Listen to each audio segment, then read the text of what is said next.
Hello everyone, welcome back to our channel BSc वाली chemistry.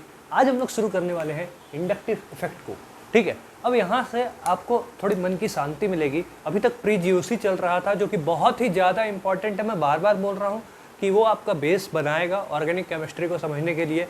अब यहाँ से हम सिलेबस के अकॉर्डिंग चलेंगे और जो बेस रेफरेंस है मेरा, या फिर कह लो रेफरेंस सिलेबस है मेरा, वो दिल्ली यूनिवर्सिटी का सिलेबस है और ये जितने अदर यूनिवर्सिटीज़ है उनके भी सिलेबस से मैच करता है। ठीक है, थोड़ा बहुत डिफरेंस हो सकता है, तो अगर कोई डिफरेंस के टॉपिक अगर या कुछ पॉइंट अगर हो जो आपको ना समझ में आ रहे हो तो आप मुझे बता सकते हो सीरीज़ के अकॉर्डिंग, अगर जीओसी में कुछ मैं मिस कर रहा हूँ अगर सिलेबस वाइज। ठीक है, बाकी मैं सारी चीज़ें कवर कराने की पूरी कोशिश करूँगा, पूरी चीज़ें यहाँ पे कवर भी होंगी। ठीक है, तो अब मैं इंडक्टिव इफेक्ट को स्टार्ट करता हूँ। ठीक है, क्या है इंडक्टिव इफेक्ट? देखो भाई, सबसे पहली बात तो इंडक्टिव इफेक्ट एक परमानेंट इफेक्ट है। क्या है?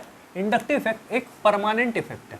ठीक है, बचपन से पढ़ते आ रहे हो भैया, ये परमानेंट इफेक्ट है। ठीक है, ये सैचुरेटेड और अनसैचुरेटेड दोनों कंपाउंड्स पे लगता है। ठीक है, ये याद रखो। और ये बात हो गई। अब देखो यहाँ पे लिखो एक पॉइंट, ये ओरिजिनेट क्यों होता है? Originate due to electronegativity difference. तो अगर इफेक्ट्स की बात करें तो ये सबसे बेसिक इफेक्ट और सबसे इजी इफेक्ट है। अभी इंडक्टिव आता है, इसके बाद मेसोमेरिक आता है, इसके बाद रेजोनेंस आता है, या मेसोमेरिक या रेजोनेंस एक ही कह लो। ठीक है, फिर अदर इफेक्ट्स है, हाइपर कंजुगेशन हो गया। ठीक है, फिर इलेक्ट्रोमेरिक इफेक्ट भी एक इफेक्ट है। ठीक है, तो बहुत सारे इफेक्ट्स हैं हम लोग को जो पढ़ने हैं। ठीक है, यहाँ पे क्या है, हम परमानेंट इफेक्ट है ये। ठीक है, अभी इसको समझ रहे हैं। ठीक है, सैचुरेटेड अनसैचुरेटेड कंपाउंड पे लगता है, originate due to electronegativity difference. ठीक है, यहाँ तक क्लियर हो गया।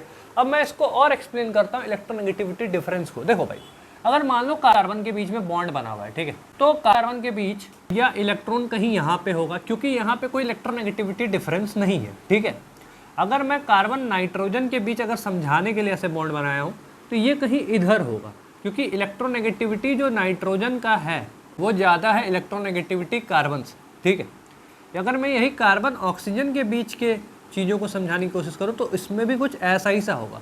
मतलब ये कहना चाह रहा हूँ मैं कि इलेक्ट्रोनेगेटिविटी डिफरेंस होने के कारण इलेक्ट्रॉन किसी एक तरफ शिफ्ट हो जाता है, चाहे वो इधर हो या इधर हो, वो तो अलग बात है। बट हाँ, ड्यू टू इलेक्ट्रोनेगेटिविटी डिफरेंस जो इलेक्ट्रॉन का शिफ्टिंग होता है ही मेन कारण है इंडक्टिव इफेक्ट के ओरिजिन का। ठीक है, इंडक्टिव इफेक्ट के ओरिजिन का मेन कारण है। ठीक है, अब देखो इंडक्टिव इफेक्ट में दो चीज़ें होती हैं, एक प्लस आई इफेक्ट होता है और एक माइनस आई इफेक्ट होता है।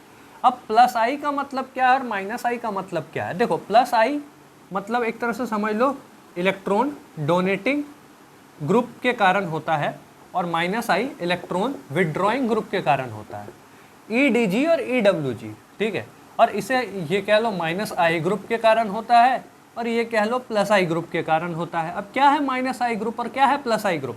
प्लस आई ग्रुप मतलब इलेक्ट्रॉन डोनेटिंग ग्रुप, जिसके पास डोनेटिंग की टेंडेंसी है, डोनेट करने की टेंडेंसी है। इलेक्ट्रॉन विड्रॉइंग ग्रुप मतलब विड्रॉ करने की टेंडेंसी है। ठीक है, विड्रॉ मतलब कोई सिस्टम से इलेक्ट्रॉन खींच के लेके जा रहा है। ठीक है, कोई सिस्टम से इलेक्ट्रॉन खींच के लेके जा रहा है, और ये क्या है, कोई सिस्टम में इलेक्ट्रॉन दे रहा है। ठीक है, समझ में आया? एग्जाम्पल से समझाता हूँ, पहले इतने पॉइंट्स लिख लो। यहाँ पे मैंने कितने सारे ग्रुप्स लिख दिए हैं ना। ये जो ग्रुप्स हैं, अब इसमें मैं बता देता हूँ कौन यहाँ माइनस आई और कौन यहाँ प्लस आई है। आप लोग अगर थोड़ा बहुत भी पढ़ते होगे तो आप लोगों को समझ में आ गया होगा कि ऊपर वाले जितने हैं माइनस आई और नीचे वाले जो भी हैं प्लस आई हैं। ठीक है, अब क्या है माइनस आई? देखो, ये सबकी टेंडेंसी इलेक्ट्रॉन लेने की है। ठीक है, लेने की है, हाँ, इलेक्ट्रॉन विड्रॉ करने की, और इन सब की टेंडेंसी इलेक्ट्रॉन डोनेट करने की है। ठीक है, ये लेने की टेंडेंसी रखते हैं। अगर किसी भी ग्रुप के साथ, अगर R के साथ ये लगा हुआ है तो ये इसके इलेक्ट्रॉन को अपनी तरफ खींचेगा। मैं समझाने की बात बोल रहा हूँ। ठीक है, यहाँ पे भी अगर मैं R लगा दूँ, R अल्काइल ग्रुप है, ठीक है, कोई भी अल्काइल ग्रुप है, या मान लो कार्बन लगा दिया, तो ये अपनी तरफ इलेक्ट्रॉन को पुल करेंगे। ठीक है, अपनी तरफ इलेक्ट्रॉन को पुल करेंगे। ठीक है, अब यहाँ पे अगर मैं कहूँ, सही बात बोलूँ तो ये ऑर्डर में नहीं है। ऑर्डर मतलब एक ऑर्डर होता है ना, जो 12वीं तक पढ़ते होगे, 11वीं 12वीं में पढ़ते होगे, क्या कुछ ऐसा सा होता है ना, क्या, न फरहान, न ऋतिक, न हीरालाल, न Om Puri, cyanide, acid, father collector, बेटा इंस्पेक्टर, अल्कोहल की मम्मी अल्काइन नहीं बेंजीन है। ये निमोनिक्स है याद करने का। ठीक है, कि क्या तरीका होता है। अब जैसे देखो यहीं पे ना, जैसे कि NF3 पॉजिटिव होता था, ठीक है, NR3 होता था, ठीक है, न फरहान, न ऋतिक, न हीरालाल, ठीक है, NH3 पॉजिटिव, ठीक है, ये सब ग्रुप जो होते हैं माइनस आई बहुत ज़्यादा रहता है, इसमें भी ये इसका इससे ज़्यादा, फिर पॉजिटिव, ठीक है, ये हो गया, ठीक है। तो ये सब जो ग्रुप्स हैं इनका माइनस आई ज़्यादा रहता है।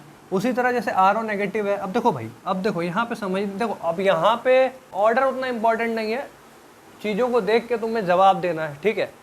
और ये तो बेसिक सा इफेक्ट है, तो इस पर उतने सवाल भी नहीं बनते, ठीक है। बस हाँ पता रहना चाहिए, क्योंकि सवाल जब भी बनेंगे ना, सवाल जब भी बनेंगे मिक्स बनेंगे। हम पहले क्या होता था, अलग अलग पे बनते थे, बट अब क्या होता है, सवाल मिक्स बनते हैं। मतलब आपको हर इफेक्ट को स्टडी करना पड़ता है, कहाँ इंडक्टिव लग रहा है, कहाँ मेसोमेरिक या रेजोनेंस, कहाँ हाइपर कंजुगेशन, सारी चीज़ों को देख के जवाब देना पड़ता है। आप किसी एक चीज़ पे जवाब नहीं दे सकते, तो मैं वही बात बोल रहा हूँ, ठीक है।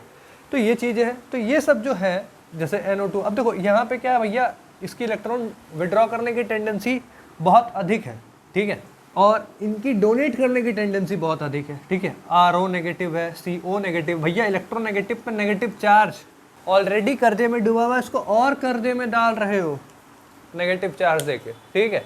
तो ये भैया ले लो, मुझे लेके, आपसे लेके कर्जा नहीं चाहिए, मुझसे लो और मुझे कर्जा मुक्त करो, वैसा वाला चीज़ है, ठीक है।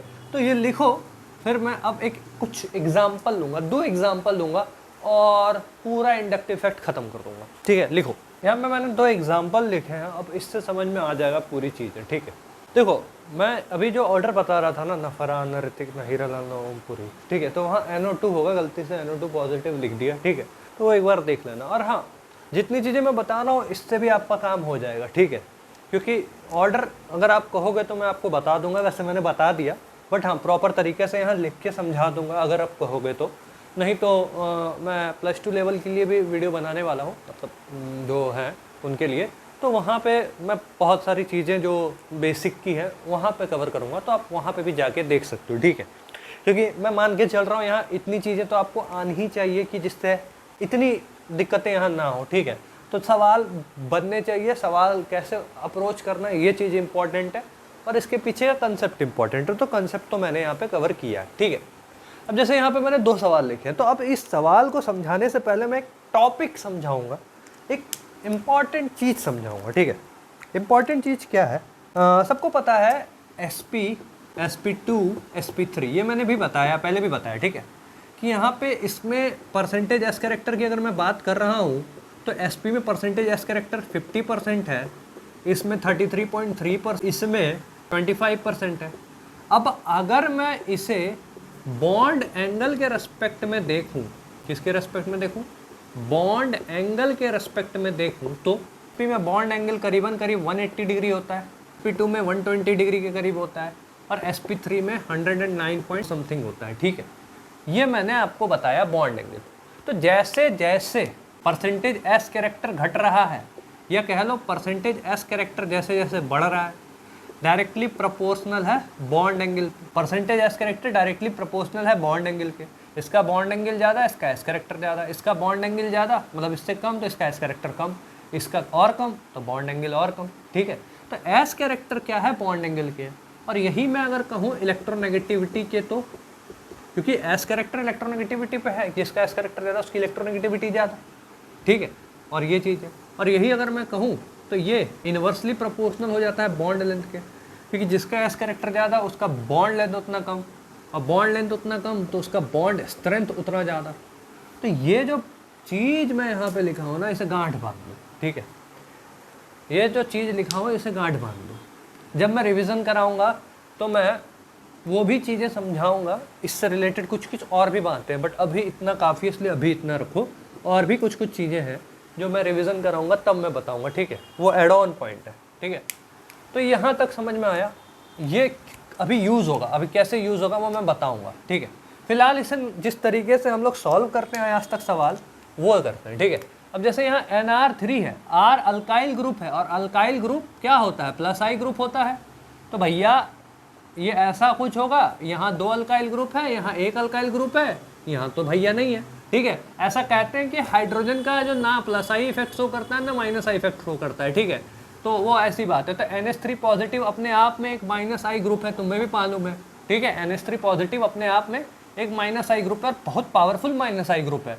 तो ये तो विड्रॉ करेगा, ये तो भाई अपने आप में राजा हो गया। अगर मैं इसे A B C D बोलूँ तो भैया D C B ये ऑर्डर होना चाहिए ना इसका, बट ये ऑर्डर नहीं बनता है, क्योंकि भैया देखो यहाँ क्या अल्काइल ग्रुप इसको भैया शांत कर देंगे, यहाँ 2 अल्काइल ग्रुप शांत कर रहे हैं, यहाँ 3 कर रहे हैं, तो भैया सबसे ज़्यादा पावरफुल ये है, फिर ये है। -I ग्रुप की टेंडेंसी की बात कर रहा हूँ, बट ऐसा नहीं होता है। क्यों नहीं होता है? जबकि यहाँ पे भैया ये और यहाँ, तो भैया यहाँ पे यही ऑर्डर है, DCB -I इसका सबसे पावरफुल है -I as compare to this, but यहाँ पे नहीं है। पहले इतनी पॉइंट लिखो, फिर मैं समझाता हूँ क्यों नहीं है। लिख लिए पॉइंट, अब मैं समझाता हूँ क्यों नहीं है। बहुत ऐसे समझेंगे, ठीक है। देखो भैया नाइट्रोजन का साइज, देख एक पॉइंट नोट कर लो पहले, ये जो भी चीज़ बताऊंगा ये सेकेंड पीरियड में जो आ रहे हैं उनके लिए ही है, या फिर कह लो 2p ऑर्बिटल वालों के लिए ही है। ये 3p ऑर्बिटल है, ठीक है। तो 3p वालों में ये चीज़ नहीं लगती है, 3p वालों में जनरल तरीका फॉलो होता है जो यहाँ पे हो रहा है। बट इसके केस में क्या होगा ना, देखो नाइट्रोजन का साइज छोटा है और यहाँ भाई इससे अल्काइल ग्रुप लगे हुए हैं, ठीक है। तो यहाँ पे ठीक है, साइज छोटा होने के कारण क्या होता है, यहाँ पे रिपल्सन जो होता है ना वो बढ़ जाता है। इसे मैं क्यों छोटा लिख रहा हूँ, क्या मैं बोला, साइज छोटा है इसका, इसके कारण ये जो रिपल्सन है ये बढ़ जाता है। रिपल्सन बढ़ता है, इसके कारण ये जो एंगल है थीटा ये बढ़ जाता है, मतलब बॉन्ड एंगल बढ़ गया, एस कैरेक्टर बढ़ गया। एस कैरेक्टर बढ़ गया तो इलेक्ट्रोनेगेटिविटी बढ़ गया, इलेक्ट्रोनेगेटिविटी बढ़ गया तो इसकी -I की टेंडेंसी बढ़ गई। समझ में आया? ये B C D ये ऑर्डर होता है, बस ये सिर्फ याद रखना, ये सेकेंड पीरियड के लिए है, इसमें ये चीज़ नहीं लगी। समझ में आया?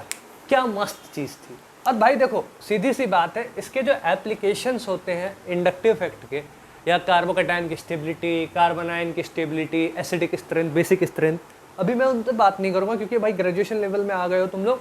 यहाँ पे तुम लोग को बस ये सब चीज़ें समझनी है कि क्या बोलते हैं, इसका जो मिक्स सवाल आता है ना वो इम्पॉर्टेंट है, और पूरी कंसेप्ट आने चाहिए, ये इंपॉर्टेंट है। तो कंसेप्ट मैंने यहाँ पे बता दिया। चलो एक और काम करते हैं, ठीक है, एक और काम करते हैं। क्या करते हैं, हम यहाँ पे ले रहे हैं नाइट्रोजन R पॉजिटिव, ठीक है, phosphorus positive, arsenic R positive. अब बताओ इसका जवाब क्या होगा जल्दी से। देखो भैया डाउन द ग्रुप इलेक्ट्रोनेगेटिविटी घटता है, तो क्या हो रहा है, इसका इलेक्ट्रोनेगेटिविटी घट रहा है, जो इलेक्ट्रोनेगेटिव ज़्यादा हो जाता। समझ गए होगे, अगर पता होगी चीज़ें जो मैंने भी बताई, ये चीज़ इंपॉर्टेंट थी, यहाँ से क्लियर हो गया। इसी तरह के और भी सवाल बन सकते हैं, मतलब इसमें कुछ नहीं है, बस खाली यहाँ पे ग्रुप चेंज करेंगे, अपन एक पे बोलेंगे हाँ भाई पता करो, पता चल जाएगा, ठीक है। यहाँ हम ये सब चीज़ें नहीं कराते हैं, ये सब बच्चों के लिए है, ठीक है। बस यहाँ पे अपने को समझ में आना चाहिए ये सारी चीज़ें, और ये चीज़ें हमें समझ में आ गई है। तो अब मिलते हैं नेक्स्ट लेक्चर में, जहाँ पे मैं मेसोमेरिक पे बात करूँगा, ठीक है। जैसे देखो अब भी बहुत आसान लग रहा होगा ये कि क्या है भैया इतना जल्दी ख़त्म हो गया। जैसे ही अगले लेक्चर में जाएंगे, फिर उसके अगले लेक्चर में जाएंगे, जहाँ चीज़ें मिलनी स्टार्ट होगी, फिर एक एक चीज़ को ढूंढना उतना ही मुश्किल बनेगा आप लोगों के लिए। तो मुश्किल कम बने, या फिर वो मुश्किलात को आप आसानात कर दो, मतलब जो भी मुश्किल चीज़ें हैं उसे आप आसान कर दो या आसान तरीके से हल कर लो, उसके लिए यहाँ की जो भी बताई हुई चीज़ें हैं उसे समझना बहुत ज़रूरी है, ठीक है। तो मिलते हैं अगले लेक्चर में, तब तक के लिए डू योर वेरी बेस्ट।